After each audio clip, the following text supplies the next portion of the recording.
উত্তর পূর্বে রাজ্যে ত্রিপুরার পাহাড় থেকে জনজাতি ভোটাররা প্রায় 1400-র কাছাকাছি সিপিআইএমে যোগদান, কিন্তু কয়েকশো পরিবার মিলে বামেদের দলে লাল ঝান্ডায় সামিল হয়েছে। তারা একসময় সিপিআইএম পার্টি করত, ভুলবশত কারণে মোথা বা বিজেপিতে গিয়েছিল।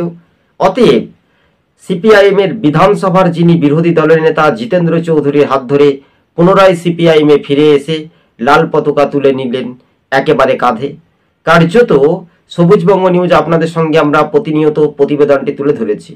মণ্ডল নেতার সঙ্গে প্রাক্তন মণ্ডল নেতাদের বচসায় উত্তর পূর্ব অঞ্চল ত্রিপুরার পাহাড়ে ক্রমশ শক্তি বৃদ্ধি, অর্থাৎ সাবরুমে দেখা যাচ্ছে যে বিরোধী দলনেতা যিনি বিধায়ক সিপিআইএমের জিতেন্দ্র চৌধুরী, তিনি তার দ্রুত গতিবেগে আরও কিন্তু ক্রমশ শক্তি বৃদ্ধি পাচ্ছে, কেননা তিনি রাজ্যের সম্পাদক।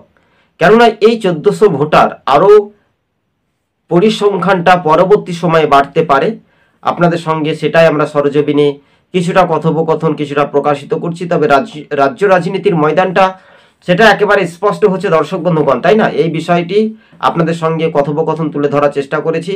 চ্যানেলে নতুন হলে সাবস্ক্রাইব করে সঙ্গে থাকবেন। তবে মোথা বা বিজেপি তাদের দুইটি দল তছনছ হতে পারে, বামেদের ঘরে ছেলে ঘরেই ফিরবে, এটাই বড় একটা পাওনা। তবে সিপিআইএম